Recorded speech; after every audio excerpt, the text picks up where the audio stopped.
Hello বন্ধুরা, আমি সাগরিকা পনিরের একটা ইউনিক রেসিপি নিয়ে আপনাদের সামনে হাজির হয়েছি। পনির আলুর চচ্চড়ি। দেখুন সমস্ত উপকরণগুলো রেডি হয়ে গেছে।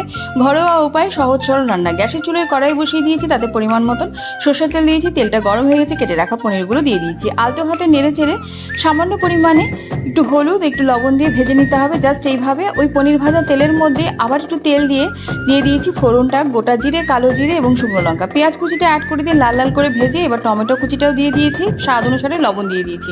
শুকনো মশলাগুলো দিয়ে ভালো করে নাড়াচাড়া করে নিয়ে আলুটাও কেটে রাখা আলুটা দিয়ে ভালো করে বেশ নাড়াচাড়া করে কষিয়ে নিয়েছি এবং রঙের জন্য হলুদ দিয়ে দিয়েছি। সামান্য পরিমাণে জল দিয়েছি মশলাটা পোড়া যাতে না লেগে যায় এবং ভালো মতন যাতে কষে যায়, কাঁচা গন্ধ না থাকে। এরপরে 1.5 কাপ জল দিয়ে ভালো করে ফুটিয়ে নিয়ে গামাখা যখন হয়ে যাবে তখন কেটে রাখা পনিরটা এবং সামান্য পরিমাণে চিনি, কাঁচা লঙ্কা এবং ধনিয়া পাতা ছিটিয়ে দিয়ে পরিবেশন করুন। অপূর্ব হয় খেতে, ভাত রুটি সব কিছুর সঙ্গে খেতে পারবেন। আর ভিডিওটি ভালো লাগলে অবশ্যই লাইক, শেয়ার, সাবস্ক্রাইব করে চ্যানেলের সাথে থাকবেন।